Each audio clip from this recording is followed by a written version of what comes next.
What's happening, people? Good evening. Welcome to United View and welcome to a very, very special guest joining us today, Mike Keegan. Thank you so much, Mike, for joining us. You've done amazing work across this takeover. I know that you must be absolutely exhausted, as our fans are, but you've joined us today and we're really, really pleased and happy that you've decided to come and talk to us today. So a big thank you and welcome to you. You're very kind. Thank you very much. Another No ridiculous day in the Manchester United takeover, never-ending story. Mate, I mean, honestly, let's get straight into it. The most recent things that have been sending everybody wild, sending our viewers wild, sending fans around the world of Manchester United wild, are the latest reports that were claiming that Qatar were about to go into a period of exclusivity. There had been companies set up on Companies House in the 9-2 Foundation. It's all going off, okay? It's all going off. The simple question I can ask you to get straight into things is, was that true? And what is the current state of play? Was there anything in what we heard earlier on? We had Rio Ferdinand as well saying that he'd heard from Shaw says it was done. What's your understanding, Mike? So my understanding, and this has come from multiple people on all sides of the fence here, is that there is no movement. There is no preferred bidder. No decision has been made. The situation is as it was before everything that happened today. So we get the Companies House notification and immediately everything goes into meltdown. I'm quite quickly told that that is something that Sheikh Jassim had to do to get his bid to a point where... So to take you back a step, what Rain are trying to do at the moment is get both sides to a place where once a decision is made, if a decision is made, you press the button and it's done. Everything's in place. So for that to happen, Sheikh Jassim's 9-2 Foundation had to have a registered company in the UK. So that isn't a indicator that, wow, Qatar have won, Sheikh Jassim has won. It's just an indicator of they remain in the hunt. So it's not nothing, because you wouldn't do that if you thought there was no chance that you were going to win. But it's not what people... And to be fair, it was a great spot, but it's not a confirmation that Sheikh Jassim's bid is the one that United are going to go, or Rain and the Glazers are going to go with. And then we have the story in Reuters that I couldn't really figure it out myself. I had to read it twice, because you see the headline, you're like, oh my God, I've been scooped. This is my worst nightmare. The phone starts ringing, it's the office. It's not even just the office. I was saying before, I've got mates who are United fans phoning me. It's like, leave me alone. Just follow me on Twitter. Leave me in peace. Like, I can't answer. But when you look at the wording of the Reuters story, it's claiming that Rain have entered into negotiations over exclusivity with Sheikh Jassim. Now, it's Reuters that carries a lot of clout. It's not, whoever just spouting out whatever they want to spout out. So you've got to put some weight to it. But then quite quickly, I'm told that no decisions have been made. And you could have written that story pretty much from day one, because the whole process is about negotiation with people to get to a stage where you enter into exclusivity with one of them. Right. So there is no movement. There is no decision made. And the situation is not really that far advanced from what it was than yesterday, other than that the 9-2 Foundation are now registered at Companies House. A lot of people took that being registered at Companies House as, an amazing step in the right direction. Some people were saying if that had always been done, i.e. not today on June the 15th, then why did no other, sort of outlets pick up on that fact? You mentioned there it was a great spot.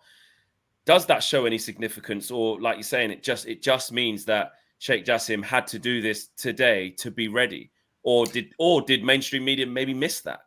No, it shows that he's still in the hunt. So we reported, it all merges into one now. I think it was Friday when we reported that Sheikh Jassim's bid team had pretty much at one stage given up and thought they were out of the race. We broke the story that they'd submitted a new bid a final bid, and set a deadline with it for, they wanted to hear back by Friday.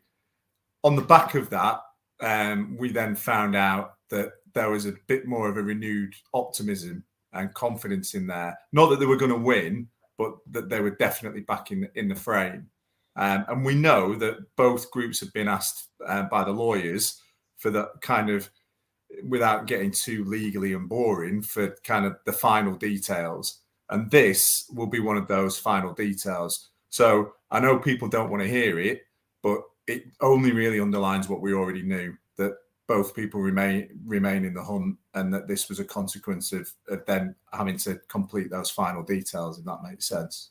Yeah, I mean, this is fascinating stuff, and this is why we really wanted to speak to yourself, to gain that understanding. You know what it's like on the internet, you know what it's like on things like Twitter and social media. The smallest of rumors can catch a light, and before you know it, the other day, the rumors were breaking that it was going to be Sheikh Jassim, the owner of the Al Watan paper, Sheikh Jassim's father, 50% owner. It just went crazy. So that's why it's really important. Although as fans, we may be leaning more towards one side, and we really want to hear that news, and we don't want to hear maybe somebody take that news away from us. This is why this is important, because that essentially what you're saying is that it's as you were. All of this has happened today, and there is no change. Yeah. Yeah. And the grief that I've started getting now. So I tweeted pretty much that the document was pretty much just a consequence of what we already knew. Killjoy Keegan, here he is again, ruining our dreams. And it's like, it's honestly not like I don't have a horse in the race. It's, I'm just here to report the news and be accurate. And that is, according to the people that we know, and we've been decent so far, that's the situation.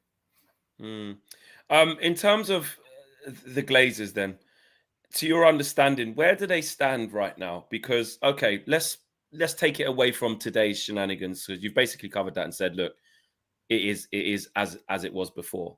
But it's positive. Yeah. But it is positive, because if you're coming from a place where you're worried that the Glazers aren't going to sell, then this clearly shows you that, we are well advanced, we are well down the line, and you're not doing this if you don't think that there's a prospect that they'll sell. Sorry. No, but that's an interesting point, actually, before we move on, because a lot of people have maybe looked at, minority investment, where we're saying, could it be one of, the Elliott Heads Fund or another fund, Sir Jim Ratcliffe, where the Glazers get to stay. But with this happening, and obviously with Sheikh Jassim making a fifth bid when he did, he's on his fifth bid, and to Jim still on his first, or third, should I say? It does show. I agree. It does show that, which is significant.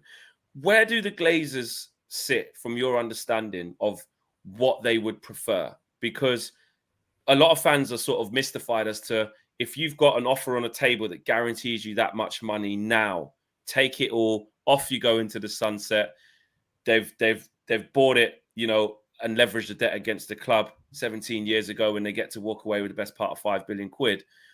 Why would you not take that versus what Sir Jim is offering? So from your understanding, where do you stand on where the Glazers are actually at with this?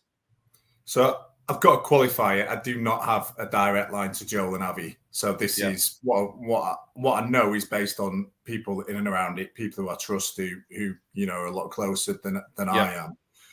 So clearly they have looked at Chelsea and how much Chelsea went for last season, and that's a game changer. Anyone who tells you that they thought Chelsea were going to go for what they went for is lying. That, it was a forced sale. It had to happen, obviously, because of the circumstances in Ukraine.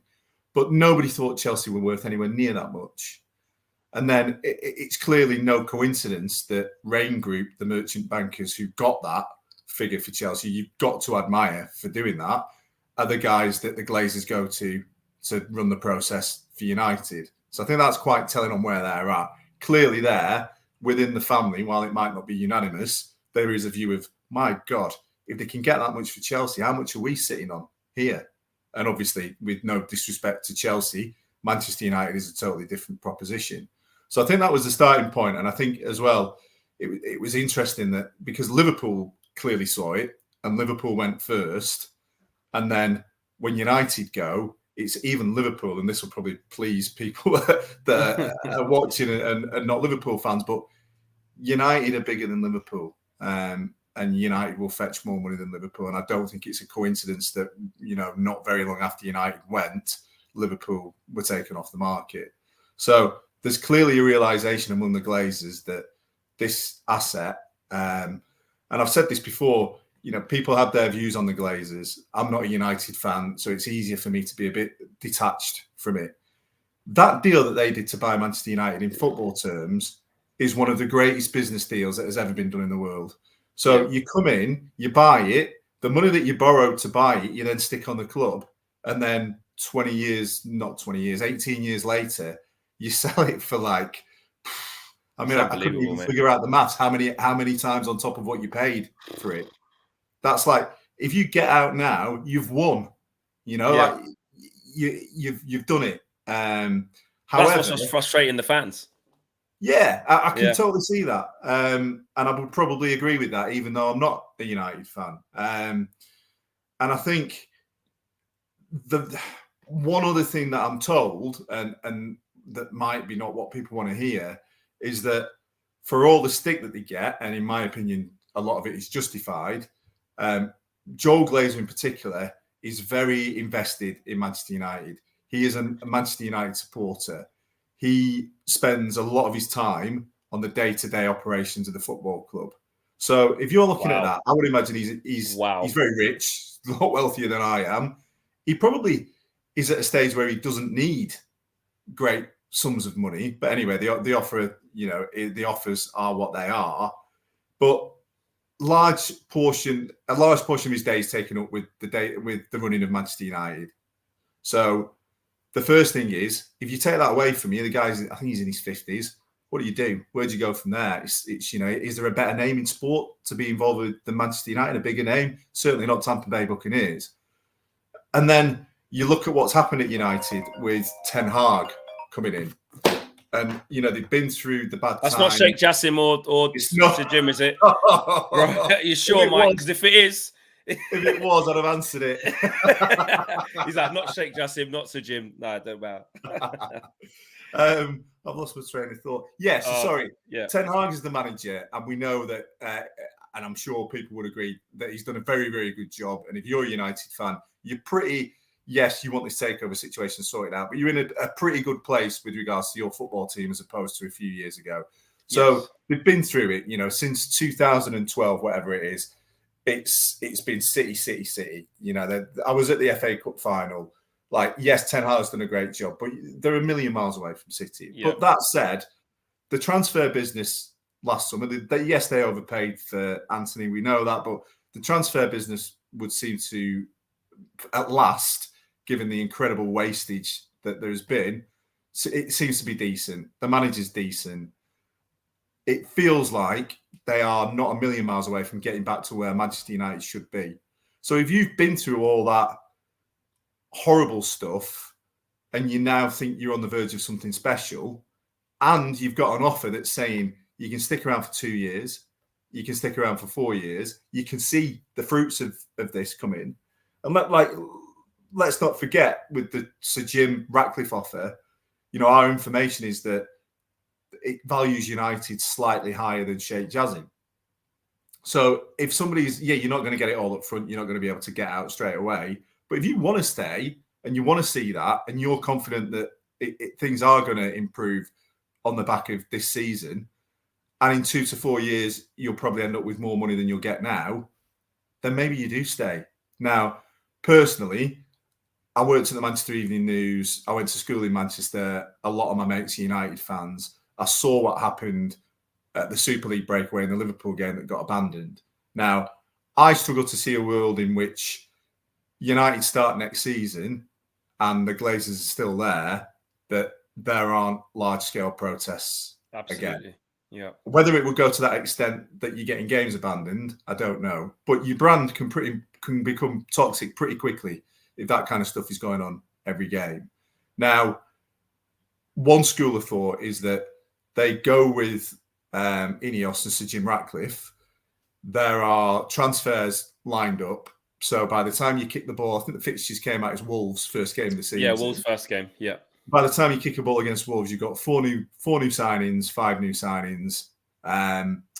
You've got a promise that the Glazers are going to go in 2 or 4 years or whatever it turns out to be. And I would be amazed that that wouldn't come with an announcement of sorts about work on Old Trafford and work on Carrington. So does that then sugar the pill enough that United fans will swallow it?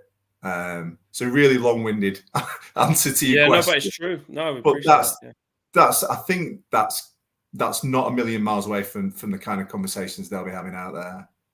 What's been fascinating about what you just said, Mike, or what you were saying, is that the motivating factor for Avram Glazer, or did you say Joel Glazer? Joel and Avi, yeah. Joel, yeah.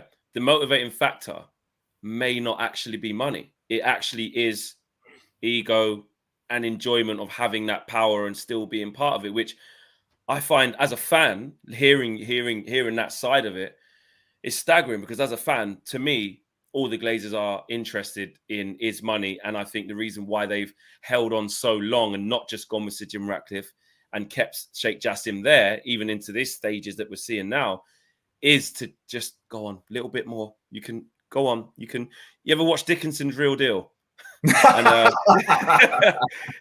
And he comes in and he goes, listen, you can go to auction, but I think you can do a little bit better. And you put a little 20 down, another 20, and they go, it's been in their loft for about 100 years. They haven't even used it. And then they go, come on, keep going. You're nearly there. And that's the feel I have. So to hear you say that actually it could be that side of it, of why they don't want to let hold of the club. It's fascinating. But there is the money side involved in that as well. So if that is the case and they get to stay for 2 to 4 years and they can sit in the director's box and watch this amazing football and United back to where they should be, the promise is still that they're going to get more money in 2 to 4 years than they get now. Yeah, that's true. And it wouldn't, you tend to be pretty cynical about this kind of stuff. And I see the story in Reuters today. Whenever anything like this comes out, you've often got to look at it. Who benefits from that information being out there? And sometimes people get it wrong. So it might just be that it's, not necessarily wrong, but maybe made into something that it isn't. It's portrayed as a massive step forward than it isn't. But if you're looking at that and you're thinking, right, they're now ready to go in with Sheikh Jassim. But there's a line in that story that says a fresh bid from Sir Jim Ratcliffe could stop all this and it could be Sir Jim Ratcliffe instead. Well, there's your David Dickinson. Come on, Jim. Yeah. Give us another 20. Do you think he'll be enticed by this, actually, is my next question. That Sheikh Jassim is on his 5th bid. How, from your understanding, is Sir Jim and Ineos in all of this? I know you could say that the fact that they haven't moved or put more bids in up until this point would indicate that they're comfortable. But is it because, like some fans think, it's because they don't have much maneuverability, they don't have much more funds? He doesn't have the ability like Sheikh Jassim does to just keep climbing and climbing and climbing because he's not as wealthy as him? Or is it from a position of comfortability and confidence of the conversations they've been having? I think it's probably a combination of both. Jim Ratcliffe grew up in a terraced house in Failsworth. He knows the value of money. He's been an incredibly successful business person, beyond anyone's wildest dreams. He's the richest guy in Britain, right? So he's not in the business of overpaying. So all the financial experts you speak to are saying, like, where we're at the moment, whether it's 5 billion, 5.5 billion, we know it's not 6, is way and above what Manchester United is valued at. But, it's the same as selling your house. It's worth whatever anyone will pay for it. So I think the fact that they didn't change their offer and Sheikh Jassim has says a lot about the confidence of the two parties involved. So this is our offer for Ineos and Sir Jim that went in on the 28th of April. And from everything we're told, that's not changed since then. Now, it's clever because within the deal, there are different proposals. So I think that it's really smart how they've gone about it. They clearly looked at the Glazers and looked at what drives them and thought, right, we need to get creative here because we're never going to be able to blow Sheikh Jassim out of the water financially. So we need to try and find a way to give them what we think they want. So this whole business about taking a variety of percentages, whether it's 60, 69, and leaving the two brothers there, that seems pretty smart to me. I don't know how much wriggle room they have on the financial side of it. But again, the smart thing that they've done is if this is a staged buyout, they're buying themselves time and giving themselves the opportunity to come up with more cash. I would be amazed if anyone comes out of this and says, right, we are going to significantly improve our offer. If that's anyone, both sides, yeah. If I was going to say, if that's anyone, it'll be, I would have thought, Sheikh Jassim. If it gets to the stage where, and this may have already happened, like people close to it are adamant that that's it on both sides. We ain't going any higher than that. Only he will know that if he gets a phone call that says, right, enough messing about now, we are going to sell to Jim Ratcliffe. It's done. At that stage, he's like, right, you know what? We'll give it an extra 100, 200, 300 million, whatever it is to get this done. It wouldn't surprise me if that's where they are trying to get to at the moment. They're doing the Dickinson thing, as you said. But how long can you do that for? You know, and they are, you know, people might be a bit condescending towards Sheikh Jassim and the Qatar bid, and it's like, well, they've got all the money in the world. What difference does it make? Was a couple of 100 million meant to them? But it's not. It's all about honour and integrity, which is a huge, huge part of their culture. They will be incredibly wary of people trying to rip them off, and the last thing they'll want is to pay over the odds for it. And you know what? If they feel like they're ripped off, then they might pull out and go and buy Liverpool. Imagine that. Don't say things like that. I haven't asked you here to say things Sorry. like that. All right. We were doing all right until that point. Yeah. Or West Ham, which got shut down quite quickly. But if it's United, you've missed out and you've got an axe to grind, then you'd go and you'd find the biggest rival, wouldn't you? And that is unthinkable. To your knowledge, was there any truth in the minority shareholders being frustrated with Ineos's bid in terms of them feeling like, why would the Glazers turn that down, or are they getting frozen out of things? Do you have any understanding on that? Yeah, the one with I think it might have been Reuters that was talking about potential legal. Exactly, because they're getting a bit annoyed at the fact that the Glazers could, you know, block them basically from getting more money, really, from selling their shares. Yeah, it's a fair point, and it wouldn't surprise me if, again, that was part of what's taking so long. The Glazers, as we've said a million times, when it comes to business, they're not silly. They are savvy, really savvy. So they will not have entered into this process thinking that there'll be any hitches like that. The way you've just got to look at the way the share setup was created and who holds the shares and what the voting rights are and where the power is. I can't see that's going to be a major problem for them. Yeah. In your opinion, how, I know you said about Sheikh Jassim basically enrolling on HMRC to get ready, to be ready. Both sides are now ready. How will this affect transfer business at Manchester United? Because we have been told many times that the people at Manchester United, so I'm assuming John Murtough, Richard Arnold, etc., people at the forefront of transfers, have been told business as usual, which is an amazing phrase considering it's anything but usual at the club right now. How is this takeover process going to affect that? Whether a new owner comes in, what can they do in that short amount of time with FFP and how much money they can put in, versus the longer this takes, transfers are a big problem. Yeah, I think I wrote something on it yesterday. The biggest driver for United in this transfer window, as much as though people won't like to hear it, is not the takeover, it's FFP. So regardless of whether it's Jassim, if it's Sir Jim Ratcliffe, or whether it's still the Glazers, they can only spend what they're allowed to spend. And at the moment, that ain't much. So you had the overspend last summer of, I think they spent about 200 million quid, the absolute car crash that went before that. And there is United themselves, and I wrote that in the piece, there is an acceptance within Old Trafford that they haven't been great when it comes to getting fees for players that they're getting out of the door. So there's a big focus this summer on getting decent money for players that they want to get rid of. And it'll be interesting to see how that pans out. More depends on that than who's in charge. And I think, again, you know, even if this happens this week, there will then be a process of owners and directors for a start with the Premier League. And if that is Jassim, or either of them, to be fair, are there any issues there that need to be ironed out? You know, I'm now thinking this isn't going to happen in time to make any impact this summer.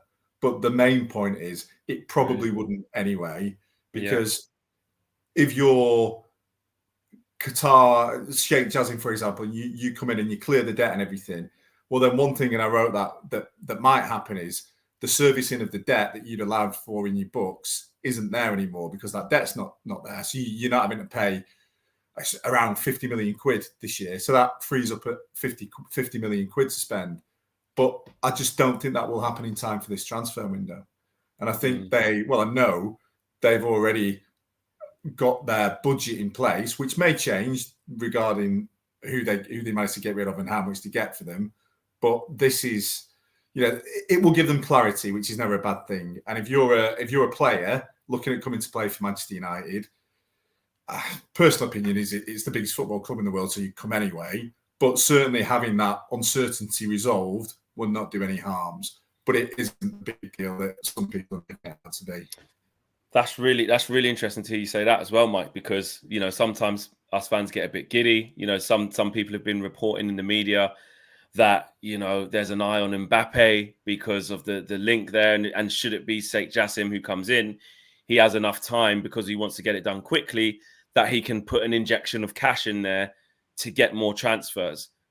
And equally, if there's people who want Sir Jim Ratcliffe, if we keep it fair, if it was him, then again, there could be an influx of cash. It will really help our budget. But actually what you're saying in theory, well, not in theory, what you're saying is that, just to clear that up for everyone who's watching, that actually that's not the case. It's governed by FFP.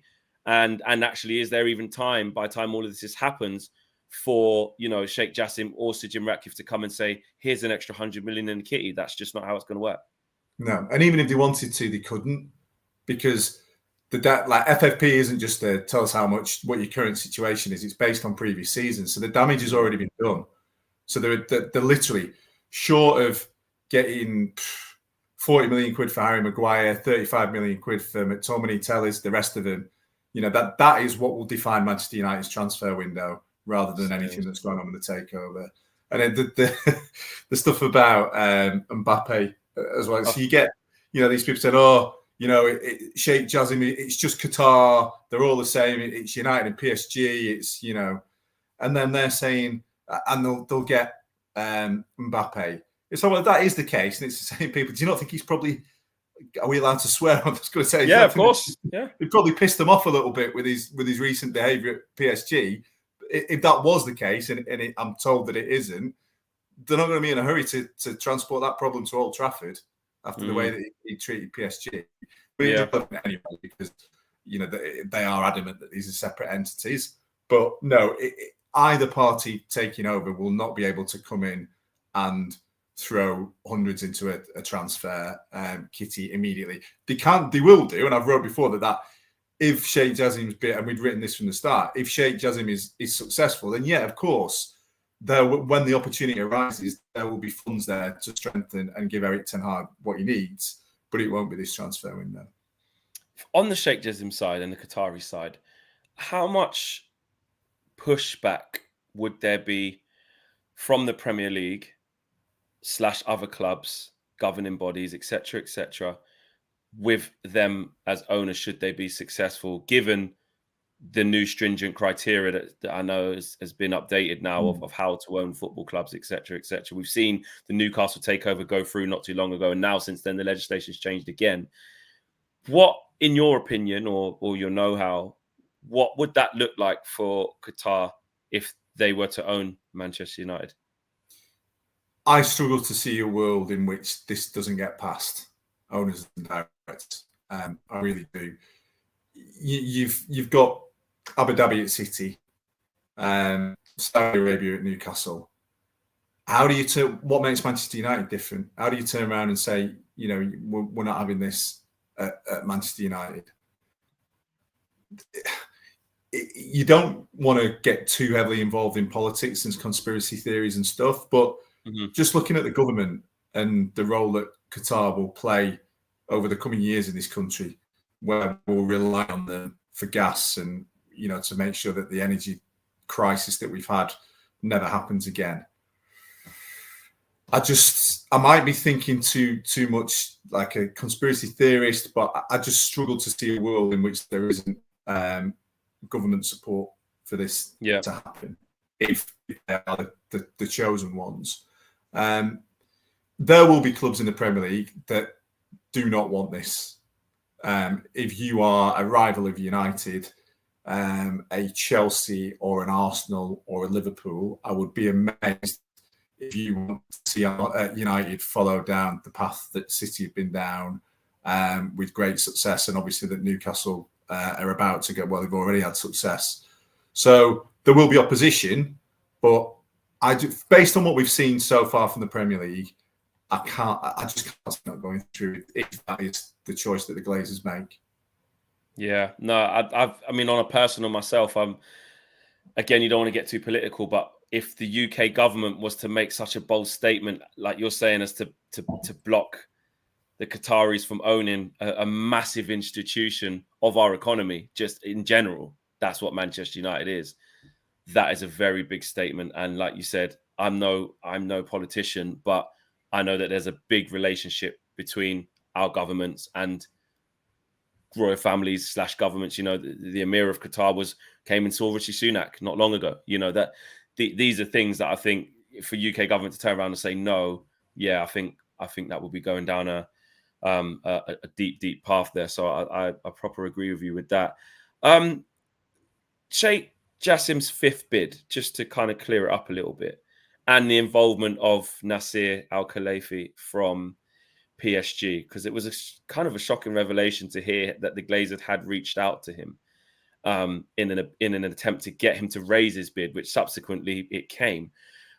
What's your understanding of that whole situation? And also, if the Glazers maybe want to stay, what was their role in trying to speak to Nasser? So it's probably not that surprising when you think about it. You know, I think I was at the World Cup, and I think the Glazers were at the World Cup as well. They were there, yeah. And you know, these kind of circles that you move in aren't that big when you're at that kind of level of wealth. So there's clearly a existing relationship with them. I mean, they'll know him anyway, Nasser, from his role at PSG and on the European Clubs Association, and from, you know, just being in that UEFA family that they like to call it. So if you've got the bid from a separate party from that country and it's not at the level that you want it to be, well, then it's normal, isn't it, to go to kind of who you would see as a mutual friend to see if there's anything that they can do to get that to where you want it to be. So I didn't think, I mean, I would have assumed that he would have had a role in it anyway, because he is such an important figure in sport in Qatar. Like, it would be crazy to think that, and this isn't for 1 second saying he's involved with the bid, because everybody's adamant that he isn't, and there's nothing to say that isn't the case. But it would be a strange world in which he didn't have any kind of role to play in that. So it didn't surprise me. It was kind of something you'd assume, I would have thought. Yeah, it did shock a lot of us when we saw that, because before, but then when you skim it down, it's like he is, you know, when it was the World Cup being announced and stuff like that, he was front center of that. He's a really important man in terms of just sport in general in Qatar, isn't he? As opposed to just being known as the owner of PSG, etc. So yeah, I see where you come from there. Something I wanted to ask you out of curiosity, because some fans seem to think that the British media, because the relationship isn't that strong with Qatari outlets or Qatari sources, and Sir Jim is British, English, So a more steady flow of information is more obtainable. That sometimes that's put the Qataris and Sheikh Jassim at a disadvantage, and maybe the British media not knowing as much about him, the mystique about him. We've seen some reports saying that. How does it work? Obviously, without revealing sources, we'd never ask you to do that. But in terms of the British media's perception of Qatar and the information that comes from there, is it fairly even? Do people in the British media have sources directly from Qatar, directly from Sheikh Jassim's camp? Or is it more likely that they have them more in Sir Jim's camp? Because again, British, Ineos, and it's an easy relationship to have. How does that dynamic work? That's a good question. If you're doing your job properly, then you have sources in every camp. This sounds like really condescending. It's not. The first thing they tell you when you study journalism is that whenever you write anything, you've got to get the other side of the story. You can't just write a story that says Sir Jim Ratcliffe should win the battle for Manchester United because Sheikh Jassim's from Qatar and all the issues they have there with human rights and migrant labour, etc., etc. So when you get asked to cover something like this, it's like, you immediately write, and I'm not giving trade secrets away, right? Who's involved? Who's who's close to these people? If you want an official comment, who's doing the PR for these people? Who would you go and get an official line? If if you've got something you want to put on them in an official capacity, who's doing that for them?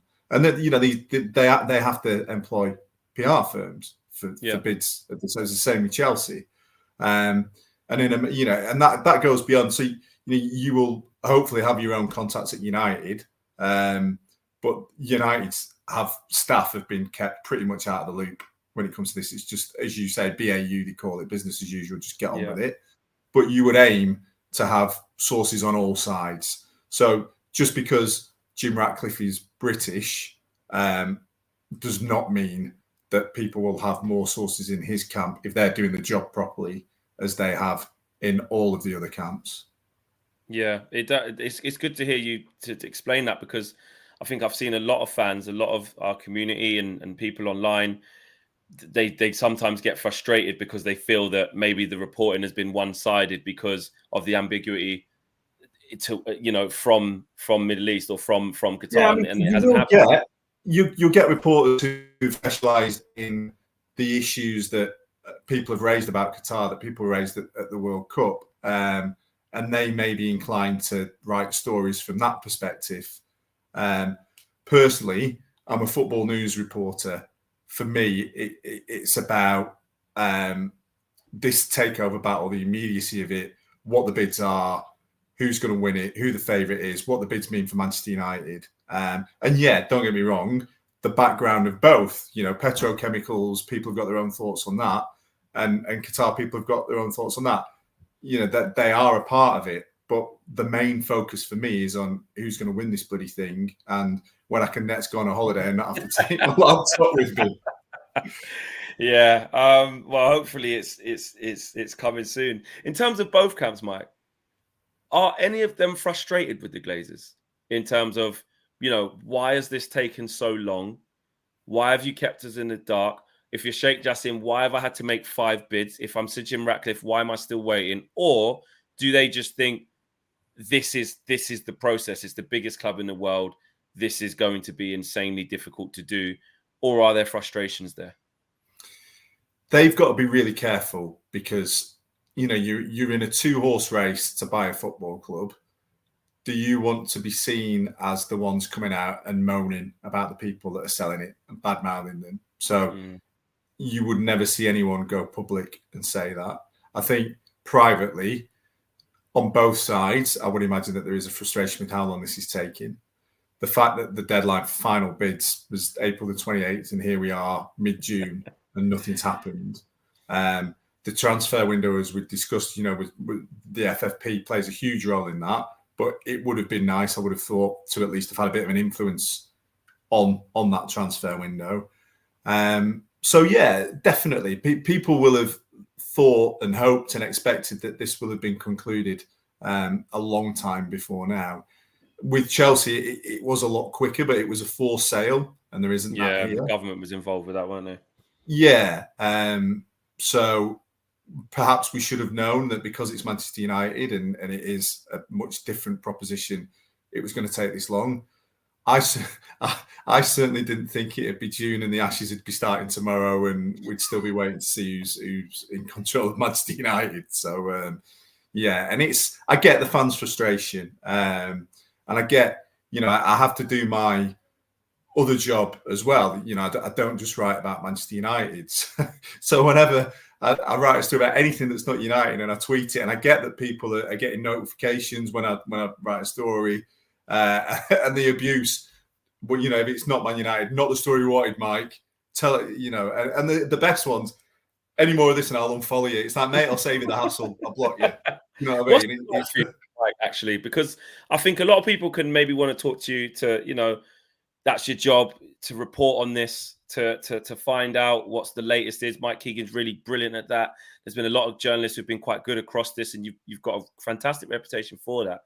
But I'm a people person. I always like to know what it's like in your shoes during this process. How do you find that this might not be what people want to hear, but this is what it's going to be? You're getting people getting frustrated with you, getting all sorts of DMs. Your friends are messaging you. How do you deal with that?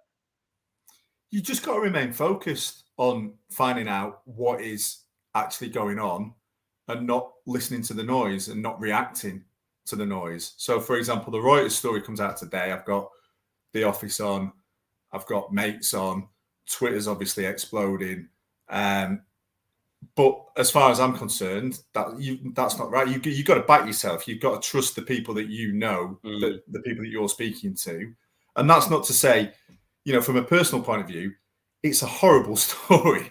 So a mate of mine is a guy called Matt Law at the Telegraph. Oh, yeah, brilliant. And he, I did the Chelsea tour in the US last summer and was talking to him about it. And he was like, oh, mate, never do a takeover story.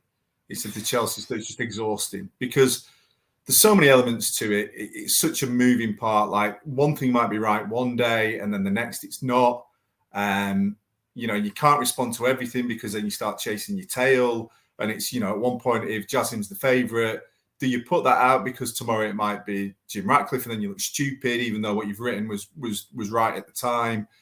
I've had, God, when did this start? So, it's November last year. Yeah, I was out in Qatar and when that news broke, I remember, yeah. Yeah. So we went on holiday, myself and the other half, for a bit of winter sun in February, and that was destroyed. I mean, it rained every day anyway, so that's not United.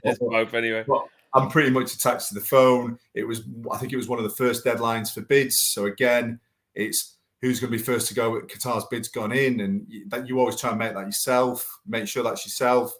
It is, I'm joking. It's obviously not, but it does feel a little bit like you've got like a contract out on yourself because you're just looking over your shoulder all the time.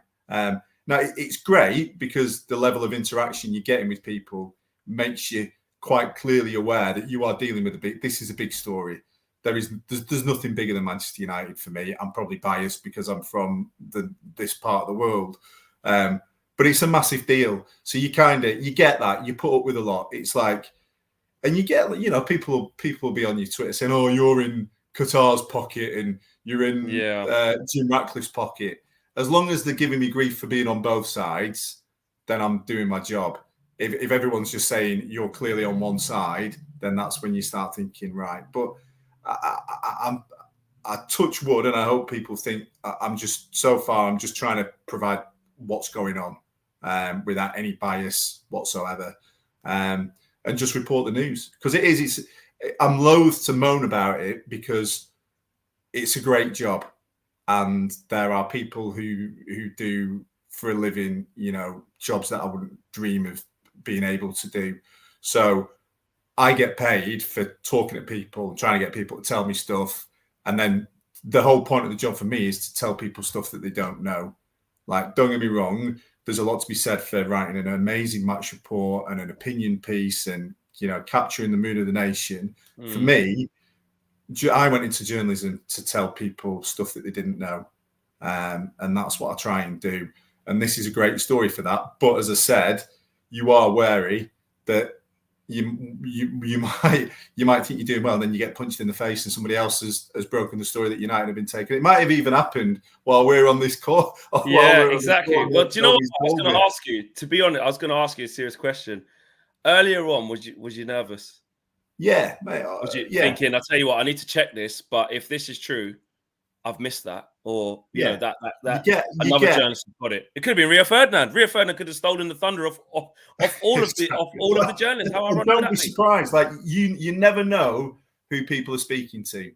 So you know it might be that Rio's got an amazing in on one of the two sides. It wouldn't surprise me the circles that he moves in. He's a smart guy. You get it's at first it's nerves. So you see that and you're like, shit. So then you start putting your calls in and you can't hear, you're not getting through to people. And then you're like, shit. And then finally you get someone tell you, no, it's not right. You're like, oh, thank God. Yeah. There have been times where you're chasing a story and it happens. There are lots of talented journalists out there. You know, you just can't win them all. It's impossible. Yeah. And then that nervous feeling when you find out it's right, you get like, I'm sure other people will tell you the same. You get like a sick feeling in the pit of your stomach. But the thing that I always adhere to is you can't change the past.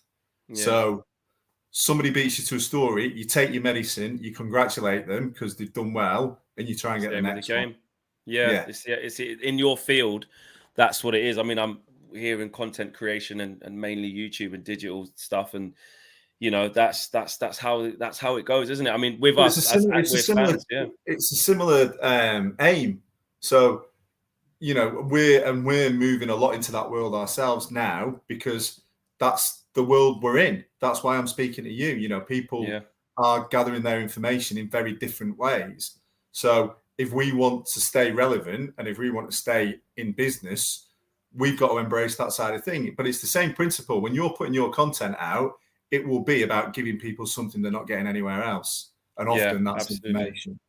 Yeah, absolutely. And because obviously we are a fan channel, it's about sort of connecting with our viewers in ways that maybe other fan channels don't, whether it be through personality, through humor, through inside scoops. We've been lucky enough to do a lot with the club and be speaking to players and behind the scenes on tour, etc., etc. So I 100% get you there. But I just thought it'd be great just to hear that from you there, from a personal, like what it's actually like covering, because I think a lot of us fans, I'll tell you a typical day for me, Mike, right? I'm like, right, I need to go on Twitter to see who said what, because that's the news of the day. We have to report on that. As a fan channel, we care about Manchester United deeply, and we're all, you know, it's not just like we've been assigned to do this. We are fans for our bread. So I've got to gather all what's going on, who said what, who said this, who said that. And then, but from your side, to hear it like that, of what it's like being in there, kind of competing against journalists and you know, a lot of fans get angry if a journalist doesn't say what they want to hear. They get angry if they think a journalist, like you said a minute ago, is not reporting fairly. So I just really wanted to get our viewers and our community, because we've got a great community and they're really positive people. And I really wanted them to see from the horse's mouth, you know, to say like, what is it like? You can get wrapped up in Twitter. Oh, this person said this, they haven't said that. Oh, they're lying, they're this. But actually, these are real people with real connections, with real jobs, and this is what it means. So it's a fascinating insight to hear you speak of your experiences like that. We are nearly finished. Just quickly on the takeover to kind of wrap things up, Mike. If there was going to be an announcement, if it was done, right? And this is probably how I'd go on holiday for about 3 weeks. You wouldn't even conclude it, mate. You'll be gone. Actually, that's how we know it's done. When you don't tweet and you're gone. You said I'll tweet a picture of me at Manchester Airport. There you go. We know it's done. We know it's done. But what would it look like, Mike? Would we get an official announcement first as a bombshell from nowhere, or would we get, hopefully, I want it to be you, hopefully yourself or someone like yourself going, significant, it's done, it's happening, announcement soon, or stock price just soars up, or what order of ceremony would we get so that we can kind of, I know it probably won't work, but kind of prepare ourselves for that and not keep getting faked out? in a perfect world, it would be a tweet from Mike Keegan _DM saying it's done. Sir Jim Ratcliffe, Sheikh Jazim are concluded the deal. I think what's most likely to happen is that we'll find out the next stage. There'll be positive noises about who they've chosen to go forward with, and it won't be too long after then. They will try and keep it quiet until there's an announcement to the New York Stock Exchange, because obviously the club is governed by their rules at the moment. And you've seen with the fluctuation of the share price, any story really that gathers pace, even if it's not real, impact on that. Yeah, I mean, when we did the original story about Qatar, Sheikh Jazim putting in a bid, the share price rocketed. So I think it's difficult to say exactly what will happen. I would be surprised if it wasn't broken by a journalist, hopefully me, but obviously can't guarantee that. And then you will see an announcement. I would have thought they'll go at the same time, the club and the New York Stock Exchange. And then it's into how long does it take until it's done. But yeah, and we were led to believe late last week that this was going to happen this week. It's Thursday. It's my day off tomorrow, but again, it's not really a day off. Are you confident that by the end of the week, maybe by Sunday, there could be something? Or I thought it would have happened by now, and it hasn't. So, you know, if I was a gambling man at this moment in time, I would say I would put money on Ineos and Sir Jim, but it wouldn't be much. So take that from that what you will. And I hate, you know, I did a TikTok video for the Mail, and you know, a couple of times I said, you just got to be honest. I don't know. Yeah. People appreciate that though. Yeah, it could be like you get people hammering you. Well, you're supposed to be a journalist. What are you getting paid for? Just got to be honest. Yeah, you know, 100%. You don't know everything. No. So, yeah. I mean, we're at Thursday, aren't we? And it's not happened. And the other thing with this is we're kind of working on American time. So, you know, whilst we're speaking, it might feel like it's the close of business here. It's not. They've got another 4 hours in America. So, you know, things can change pretty quickly. One thing I will say is if, and it's still an if, because don't forget, like they may turn around and say, no, you know what, neither of you, we've given you more than ample opportunity to get to where we want you to be, and you've not got there. We're not selling it. I'd be surprised, but that's still an option. That. Yeah. But the one thing I will say is if it happens, then it will be quick from then on. I was just about to say that actually. What sort of time frame from it's done to it's completed and it's Sheikh Jassim's or it's Sir Jim's? They've got to go through the process. The processes that are there with the Premier League and everybody else in the stock exchange. So you know, it may even be that United. When's this going out? In about half an hour. Right. Okay. Yeah. Instantly, well, basically. Stay tuned tonight because there may be a bit of detail on how long this whole process is going to take later on tonight. Well, there you go. You heard it from Mike Keegan. That's what the exclusive interview is for. He has said stay tuned to his socials, as all of you guys already are. Got the notification bell ticked as soon as Mike tweets.